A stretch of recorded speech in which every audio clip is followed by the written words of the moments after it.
To where it'll be a... There used to be, I don't know, I haven't been through there, a lot of it was passing through a long time. We used to have a friend of mine that was there at Kingsley Field, and with the reserve, and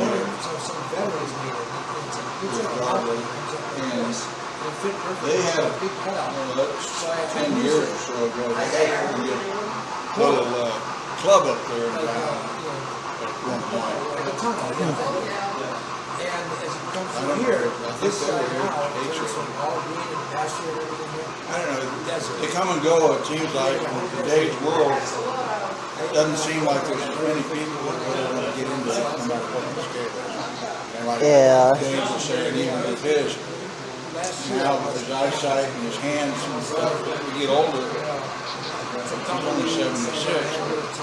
I have a hard time sometimes trying to repair or replace a couple of box.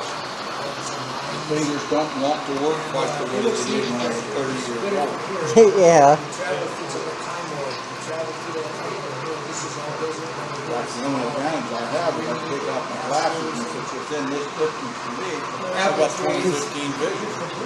I'm not sure what my vision is, but I've basically got to take, even with the new pair that I've got at home that I can't handle or can't use, I basically got to have either way, I've got to have things up about like this to be able to see them, with or without my glasses. I know the last time I went in to see the eye doctor, he did say I've got a cataract in this one. I get to go in November for my first eye operation. Even though I've been told that they cover up the other eye when they're working on one, it still, the eye is numb. To me, just still knowing that they're sitting there cutting on your eye or whatever, I'm kind of got me not wanting to really do it, but you got to do something. Everybody I know have no problems with half of them. Their brain still responds, but they don't feel anything.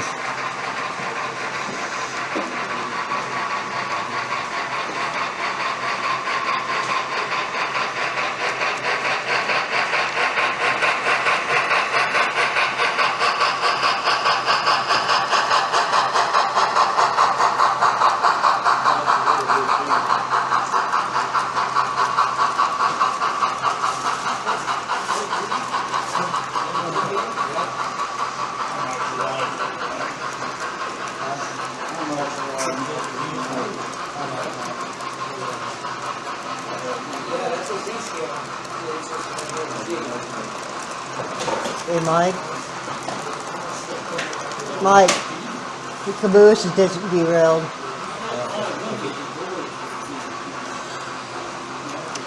So I want one more time for you to see what goes on with it.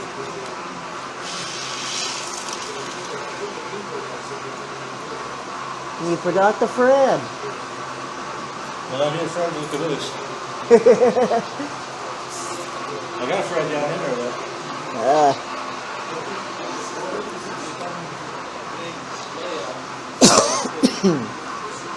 Okay, I'll catch you later, Ray.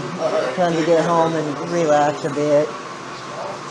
And if I can remember when you guys get together for the next pre-setup, maybe I'll try a week in advance to contact you about attending it. We'll have our setup in December. I think it's the last week. The end of October, we'll be up at Beatty. And in November, I think is when the next meet is, when you guys get together to discuss it before the first, is what I think I put seen on the paperwork. Just right after Thanksgiving. I haven't seen paper in several weeks. Let's see, I can find out here because I put it in my calendar on the phone. We'll have Beatty Day, the last weekend in October. Friday, Saturday, and Sunday.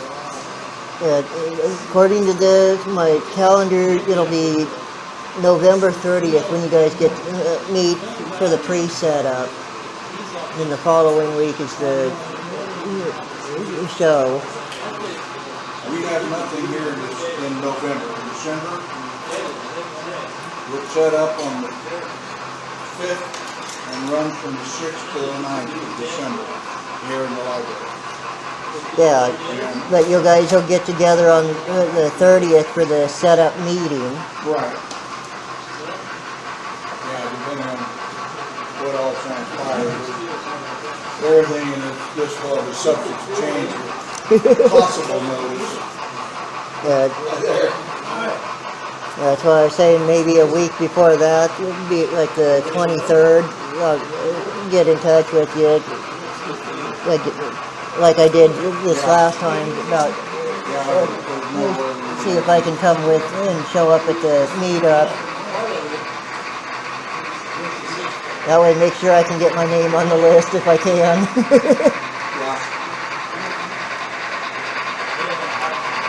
Okay, I'll catch you guys So later. last year was no problem. If you're on the inside, Yeah, in one of the conference rooms. what it is that I set it up with our former library director.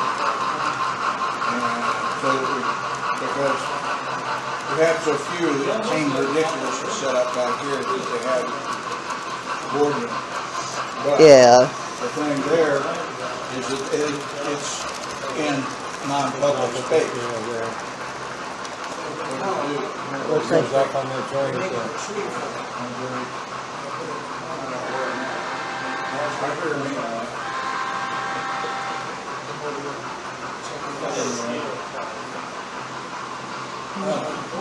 okay.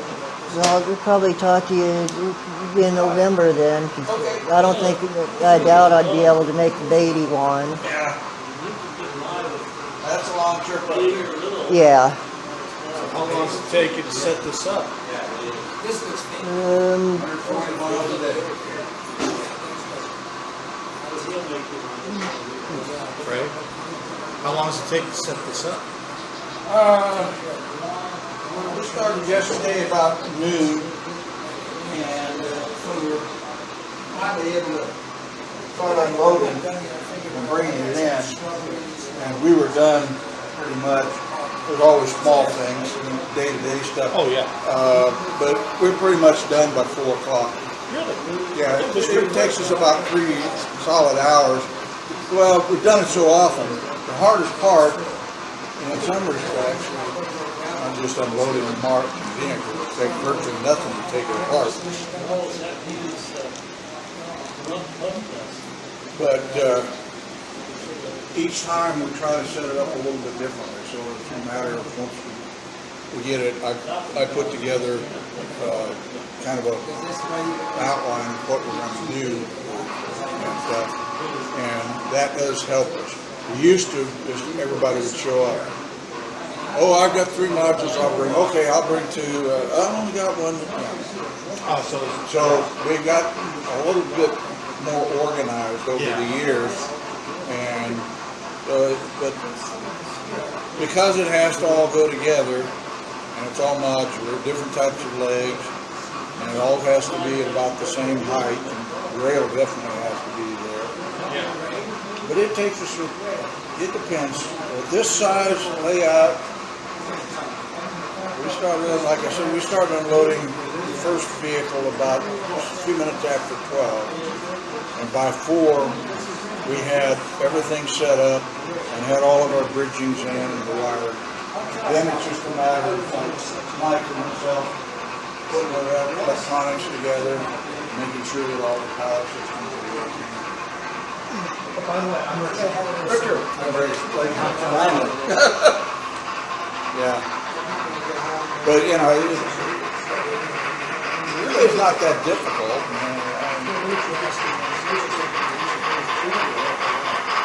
Sometimes you're trying to get it into discouraged because of the fact that we have such a short time period to do it. Yeah, but they, it's set up for a couple days. Used to be that we weren't able to come in beforehand. When I first joined the club, early 2013, I'd met all of them in 12 after my wife and I moved here. But when we, at that time, a lot of the setups were, we didn't have corners like this. Oh. Oh no, we had corners, if you want to call them that. Makeshift stuff with irregular curves, no radius to speak of that was equal, but it was 5 7 1/4, so it worked. But you might have from that module around and then through another one, go down to that way, and then you had to back up. But we built all of these corners, and often each of us have our own. And that does help. Got some similar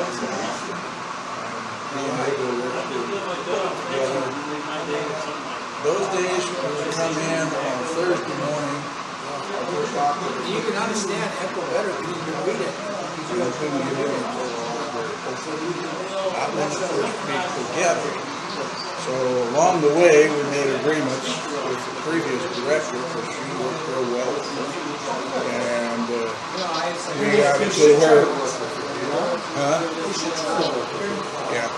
With we had an agreement with them. There was, at the time, there were 3 of the 5 of us on a list where we could come in when they're open, when their people first start showing up. We could come through that back door and let our people in, and Jump on things. yeah.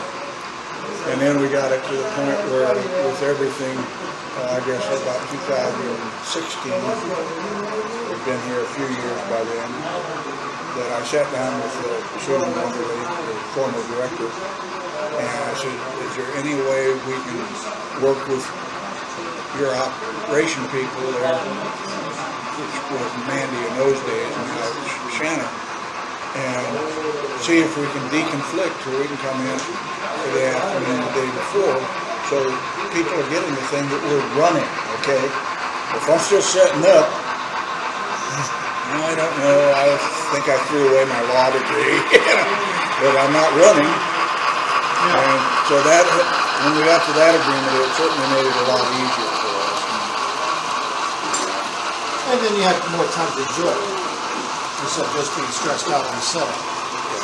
And over the years, we've worked out a lot of the bugs, but because each of us has our own modules, and they spend 3 months sitting in the garage or the storage shed or wherever, and not all trackage is the same. And just like we were working on the one over there, look at the ballasting on this versus this, and anytime you put the glue down there, you're changing angles, you're changing all kinds of stuff. Yep. And with our beautiful weather and summer heat, and we worked it out. Well, every day we'll run into 1 or 2 glitches, and seldom have a problem with the diesel because of the drive systems on them.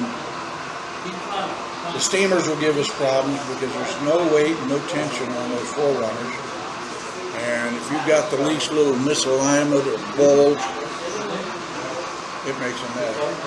And our makeshift bridge here. Well, I found out about these guys That's functioned for us fairly well.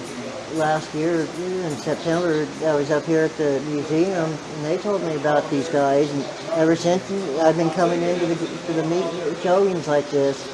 The first time I came in and seen the layout, I'm like, wow, that is big. And ever since, I've been trying to come in. But in October, in April, in June, I couldn't make those meets. Because back in April, Mom and I both came down with COVID. And then in June, Mom had her right knee replaced, so I missed those 2 meets. Yeah, I drive trucks, so I'm very hit or miss. And the last time I was in here, Well, it was pre-COVID sometime, 17, 18, something like that. Wow. And then wife passed away in 22.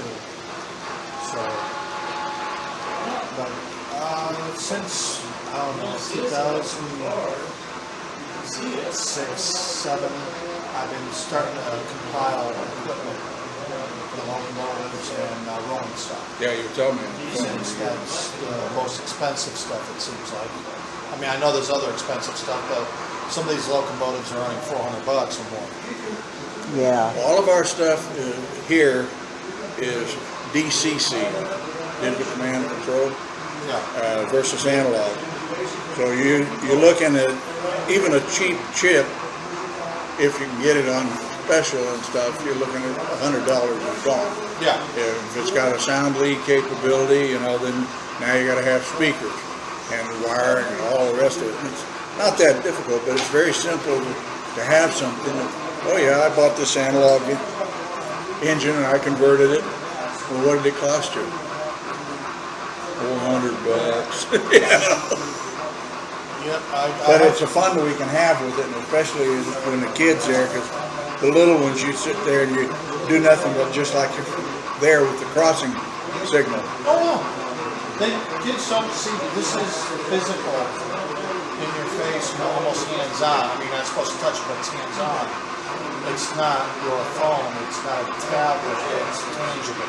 Right. And so it's something that's completely, you've got a new generation that at some point, it's like a pendulum, you know, you get one group, one generation, likes one thing, and when it swings the other way, this group wants what was before. And so at some point, this can come back. I don't know if model railroad, how well it's doing, but there are people putting new stuff out, so obviously there must be a lucrative. A lot of it has to do, as much as anything, with where in the country you're at. Okay? You get, and of course, the types of work that people are doing too, but you get certain areas and it seems like they don't have any issues at all. They're constantly, like each generation. But you got several different layers of us. Like my kids grew up with HO trains, you know, where I had the old three-railers and Yeah. early stuff. And then, but their kids didn't have any trains at all. I know. Now what's going to happen with the next generation? Maybe grandpa or whatever might do it, but, you know, and then it's like my one daughter's husband could have carried less. You know, so why in heaven's name would he have trains in there? That's a waste. My kids should be learning other things. And yet, our oldest daughter and grandson doesn't. He's autistic. He's a beautiful kid.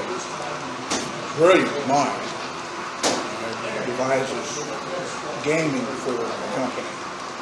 Yeah, they're a little bit different, but their intelligence succeed on whatever they bite onto is off the chart. He will, if they're coming down to visit, he will look. He doesn't want to run them. My granddaughter, on the other case, if I don't have one half of the garage set up for my modules so they can at least go running through different places there.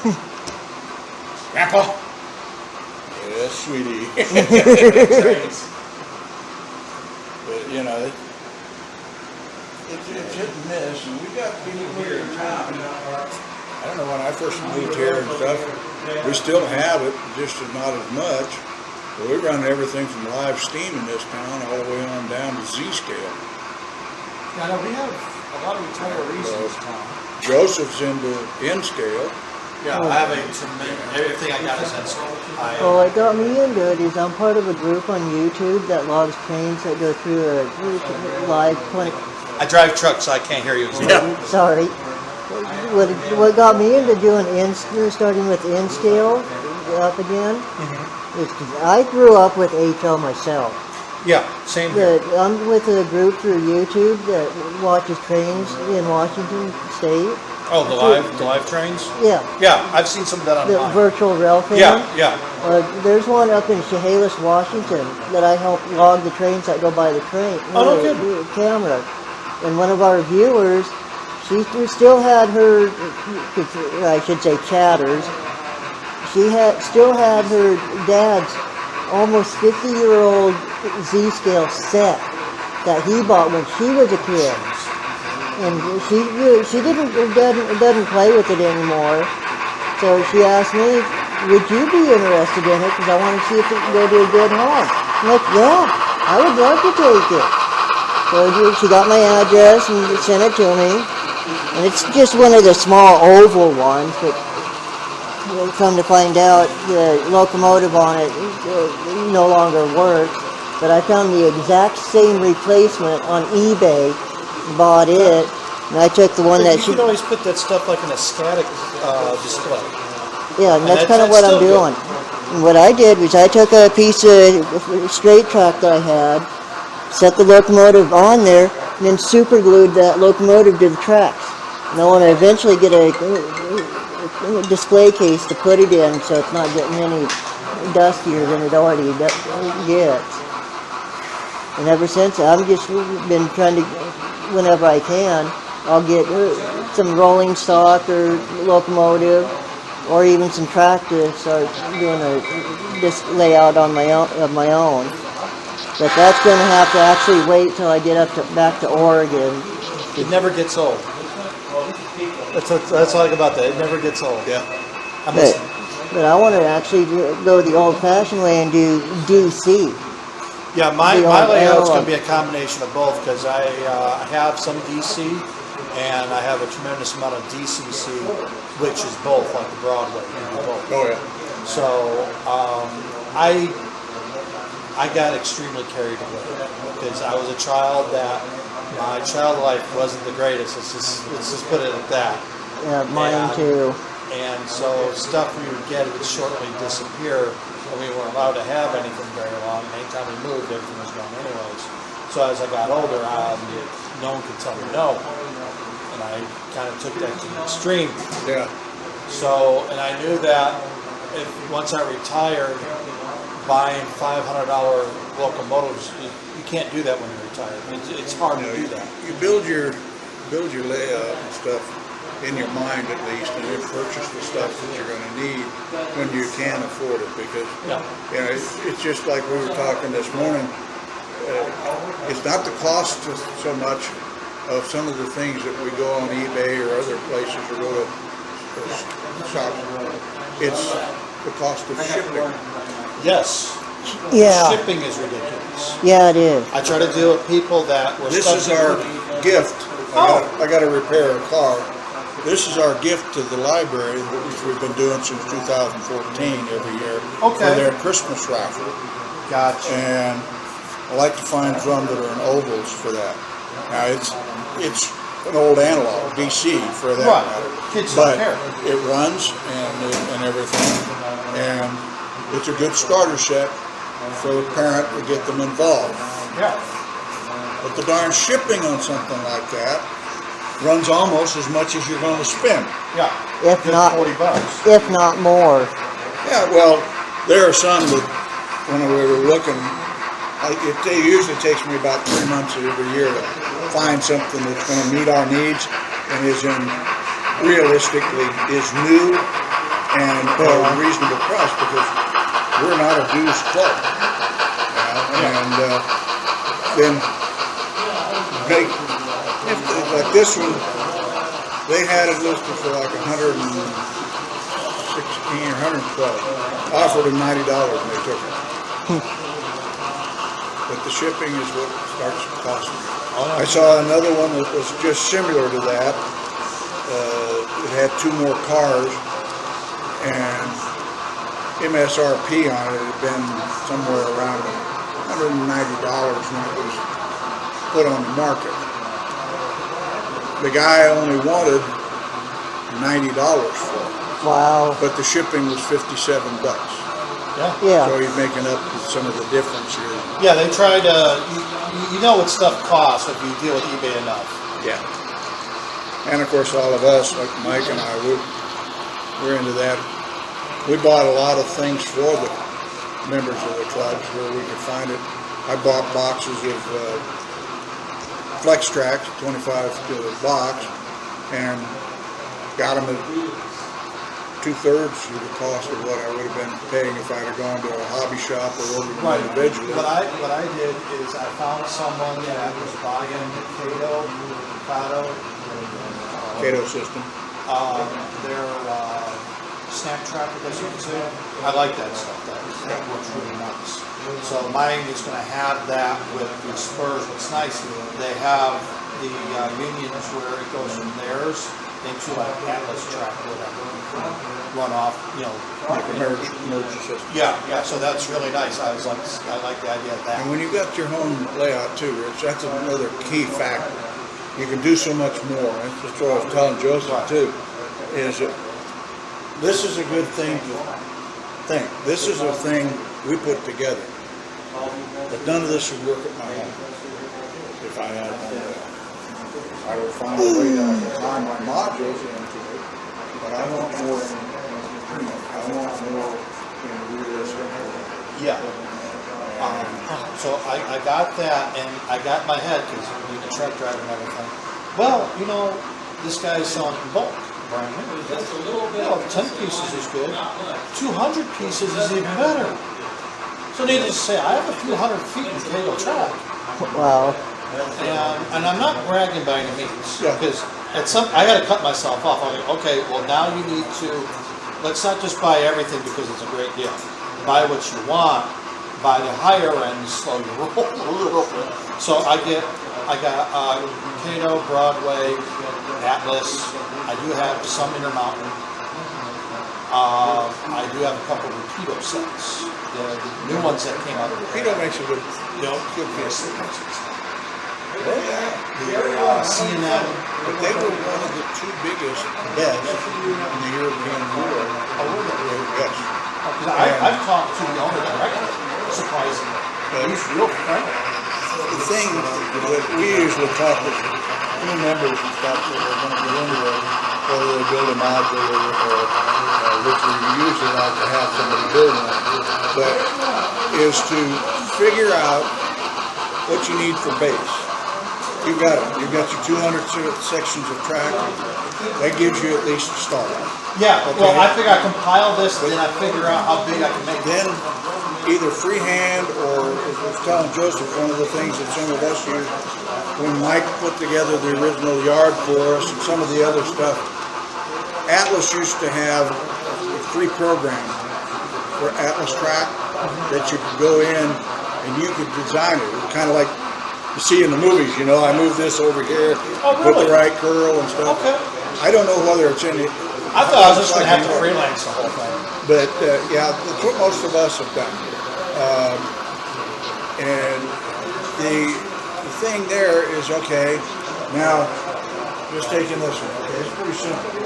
It's a corner unit, it's got the two tracks. My other corner unit has an outside switch that runs a siding over to here, and has an inside switch that runs to the engine repair shop, and two tracks plus a spare track, it's a shuttle track that goes to the car repair section. Okay? Sit there and drill it out. What I want to do. But what gets you is you got to think about little things too, if you want to decorate. Simple to build these mountains. Wad up some newspaper, get it wet, put it down, and